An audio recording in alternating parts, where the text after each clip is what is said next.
over time. Damage over time for those sitting at home wondering what DOT means. Dots. So, and on top of that, Claude, the Blazing Duet, it's more of like a sustained DPS when it's utilized. So I feel like Echo, this could work for them, but again, you're playing against that sustain coming out from Blacklist International that they're going to have to work around with. You know what's the problem with Echo's lineup right now? Even though on paper it sounds really good, and at the first look, it really looks good. There's 2 forms of sustain on Blacklist International, and you only have one Blazing Duet. Yeah. Like, it's a counter versus the S10, but what about the Faramis? It's a counter against Faramis, but what about the S10? It's damned if you do, damned if you don't. Echo's gonna have to play out of their minds to recover from game 1 and to make the most out of this statement Valier pickup, now played by the lover boy, Yawi. Here's game 2 in this best of 7. It's the grand finals, Echo versus Blacklist International. Oh my Venus rockin'! That M3 skin. So I'm wondering too, you know, with like the way that this Valier is going to work for Yawi, it's going to be great to be landing these fireballs like we see him right now on Haji, you know, getting those stacks, already forcing out a flicker early on. The early game is really good for Echo. It's a really strong laner. It's a strong, the poke is there. So if they can utilize this early game power, kind of power play, it might work out for them. But this is already Yawi getting caught out a little bit here by Edward, but the backup is there from Sanford, all just for that Lith Wander. Oh, Yawi putting the battle in Battle Mage. I've never seen a Valier so aggressive ever since his re-debut in Season 4. Yeah, the thing about it is that there's no way Blacklist can deal with Yawi on the early game. That's why he's been playing really aggressive, especially against an Estes and a Faramis. Like, what do? You're just standing there on ground and you're walking over the flames of the Valier. Literally, ground is lava. Man, not only that, but too, one of the good things I see about this Valier, especially against the Faramis specifically, is when you have that go signal from Blacklist International, at least you can push them away, right? At least you have that. So that could end up playing really well for them, especially around the objectives later on. And so far, Yawi able to survive a potential death. Wise caught him with a really good headbutt. But that wasn't even without Vengeance Flames quite yet, so he did burn his flicker. We're about to see first turtle just yet. Sanford trying to get here his level 4, trying to get consecration. So far, I'm liking what Echo's doing. They're nipping it at the bud. They're being over-aggressive while they can. Yeah, you definitely have to just take advantage of this early game power that you have over you. Can they secure the first objective of the game, though? And it's Sanford that grabs the turtle. Carl Teasy's going to eat up Wise. Wise gets quite low. First blood over to Sanji, and now the focus on Edward. There's the sustain we were just talking about. Do they have enough firepower to get the kill? Edward's in trouble. Does he survive? And no, he doesn't, because Sanford comes in flexing on him. Maybe that's the key, you know? If you cannot burst the initial HP bars coming out from Cold Altar, just to slow them down. There's too much slows coming out from Echo, and Blacklist cannot run away, even with the additional movement speed from the ultimate of the Faramis. So this is going to become a problem here in the mid game for Blacklist, because the way you want to fight against Echo is, again, you know, it's overtime, damage over time. But with these slows from both Valier and Lilia, it might be just too much, because there is still Claude that is on the lineup here for Echo. And oh my Venus on that SS can really only do so much. You can only be in one place at any given time, and you have to choose your fights. But the way Echo is going, this pace, it's up their tempo. Not only that, but once one of these two, whether it's Yawi Sanji that gets the Ice Queen wand, whew, that's going to be a lot to deal with. There's too much red pings happening for Blacklist. Yeah, it's gonna feel tough for them. I can't move. What is this? League Ops. What's happening with the net? The floor is lava. It doesn't feel like lava. Oh, forced out a heavy spin. So you're playing a 3MS. What are you on about? Yep. So that's the joke for those at home. You're super slowed. That's why it feels like you're lagging. Yeah, it feels like 120, but it is 3MS. So Blacklist International, they do have sustain, but there is damage to the side effect of Sanji, though. Sanji going to use the black shoes. Going to be just fine here. Little push and pull between both teams. That's what we're going to see, right? We're going to see also just Blacklist International bunch up together, the Ube, as we like to call it, and coined, I think, by the Tagalog, the Filipino stream. Yes. So that's, again, it is, in a way, it's an advantage for them, but Echo has the right tools to counter around that. Sanford, though, just being annoying here for Wise. second turtle of the game, it does get taken over to Carl Teasy, so that's going to be 2 for Echo. So far, so good. Echo on the road to recovery. They have put Blacklist on the back foot. They're playing defensively. All this while, Echo calling the shots across the map. Echo, the thing that they need in this game, the thing that they need here in this game is time. Time for BLCK to be able to farm up these items, because there is a recovery from Blacklist International. If OHIP gets his items, they can just group up, you know, do the classic Uber strat and push down lanes. Even if Echo fights, if BLCK is not there to deal enough damage against Blacklist, you know, at some point Blacklist will overload the damage coming out from Sanji with the amount of heals that they can have from both the SS and the Faramis. Well, both teams clearly have an advantage. They also have their own cons with this composition. And as everybody, at this point, things are pretty much just stale until the next turtle possibly comes up and they fight, because at this point, Blacklist International really hasn't contested anything. Yeah. Sanji going to use the black shoes, going to be just fine here. Edward now making his way to the team. Oof, look at this, they can walk over the map. And he doesn't have the Ice Queen wand yet. Yep. Oh! Uh-oh. Forced out the sprint from OHIP. Y'all see that? Detna's welcome? Yep, it was a surprise bite from Carl Teasy. OHIP did not expect that. But look at this, even the Barats has his own version of slow. Oh.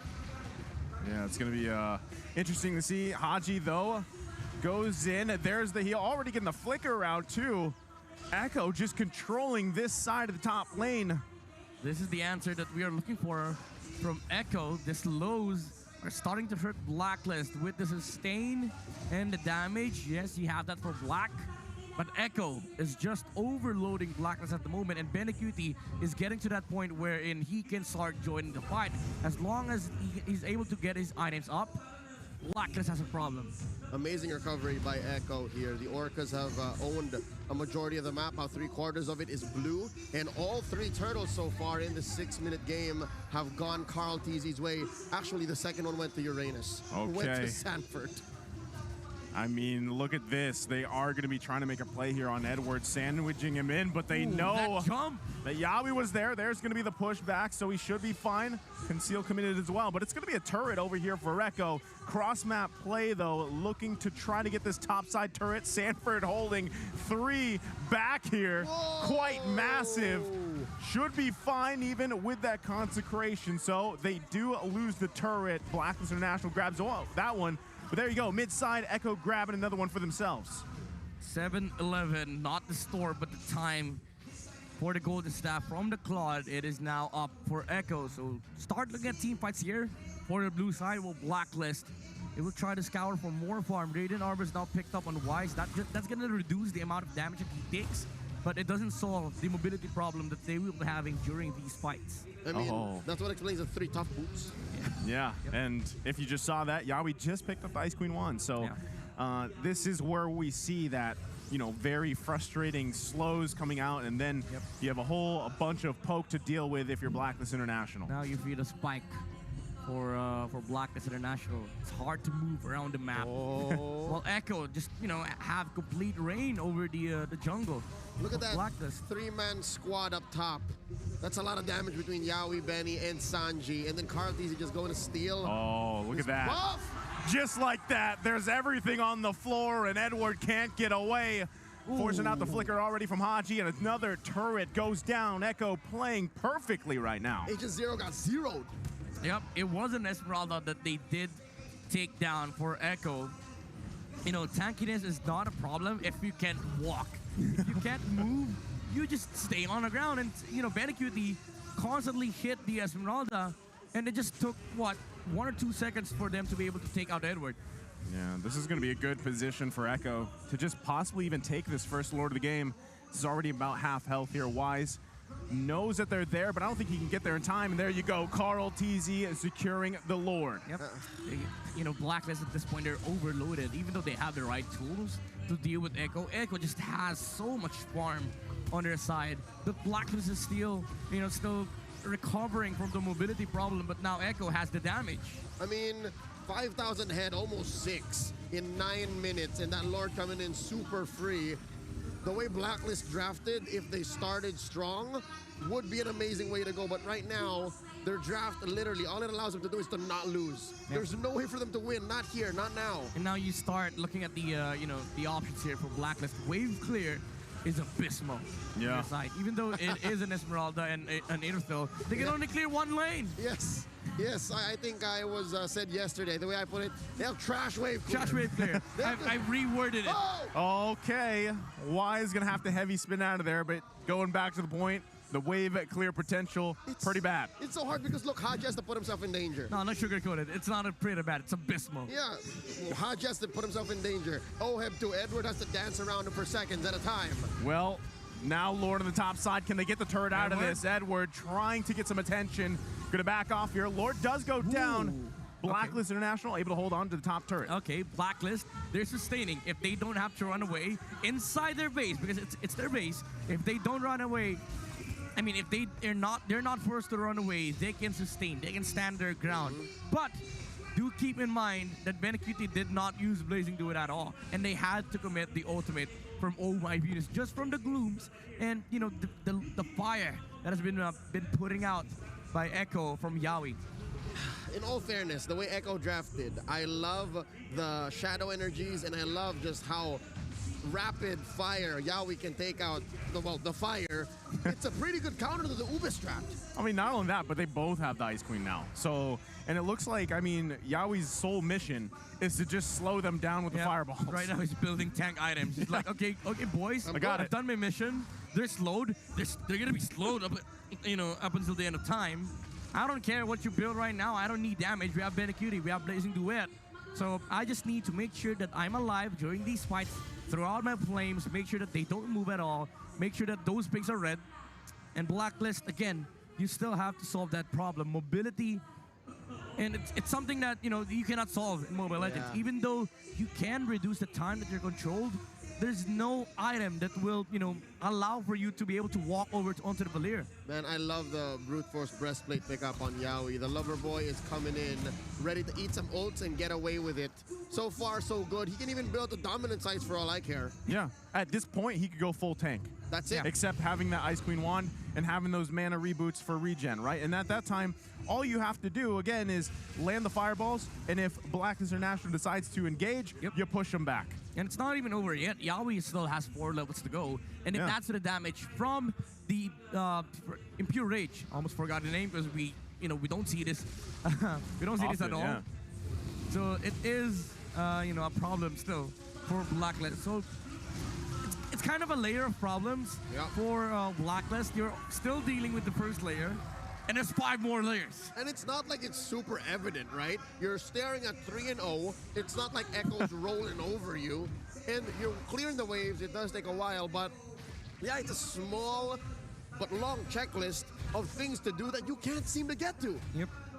Yeah, and which is, again, I just feel like is because of that Valir pick. And what we're seeing, what we will see as the game goes further and let's say more Lords are took here, is you're going to see OHEB using that heavy crossbow to just clear the lanes as much as possible. And then you lose a lot of that firepower. What's Wise doing? What's Wise doing? Look at him. Oh, hello. Wise. Okay, already using a heavy spin.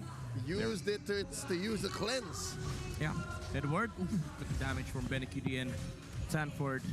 Okay. By the way, this is the first time I've seen Oh My Venus rush an Oracle. Yeah, first turret of the base going down here on the top side. Echo just playing perfectly up to this point. Black shoes coming out from Sanji. OHEB got quite low here. There's the Blazing Duet. Can BLCK get a kill on that? There's the turnaround. Can they grab it? Carl Teasy taking out Wise here. Echo looking to take another turret in the mid side. Edward trying to hold them back, but he gets forced out of there. And now Echo happy with the 2 turrets of the base.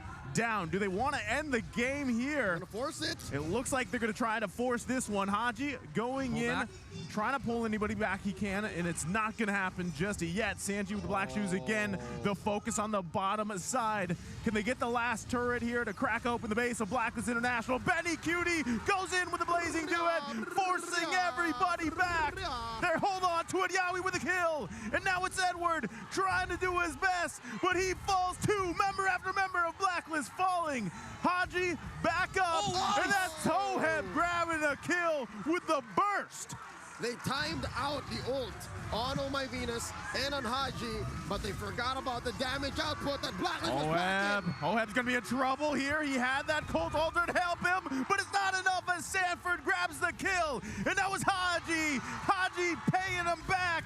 Yawi falls. It's chaos here as another member goes down for Blacklist International. The past 1 minute had more action than the entire game. And Echo once again overloading the sustain from Blacklist International. But here's the thing, again, as we mentioned earlier, if Blacklist is not forced to run away, they can stand their ground. Haji popped his ultimate twice there, and Oh My Venus sustained a lot of the damage coming out from Echo. Even though BLCK was allowed to hit 2 blazing duets on that fight, Blacklist still holds on. It's a fact that they have a sleeping dragon on their side. They have Oheb. Yeah. And yes, you can time out the heavy crossbow. Yes, you can force out the ults.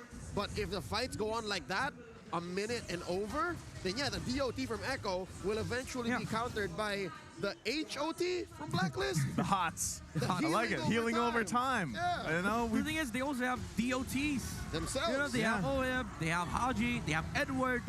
As long as they can sustain the damage of Echo, they can put out the same damage type against Echo. Because again, if you look at the side of Echo, you only have to worry about the blazing duet and also the groups. They both run out. But the thing is, that winning image for Blacks International is still a few steps away. Yeah. We're still at the point wherein, we More can only boxes to clear. really do high ground It's defense. 10K away. In our base, it's 10K away. Didn't even dare to think about getting Lord. So, again, step 1, defend. Concealed play going to be committed by Echo. They're going to get this last turret down finally of Blacklist International's base with the Lord. They're going to try to punch this one in possibly. Oheb on the side along with Edward, trying to find an angle if they can. Crystal going to be worked on here. Do they have something up their sleeve? But right now, Edward. Echo, BLCK's going to be getting down wise here. Crystal's still going to be worked on. Oheb now has to go back to the fountain. There's the blazing duet. The pushbacks there. Edward's still low. Echo can't get the Crystal just yet. And now they do it as Echo evens it out 1-1.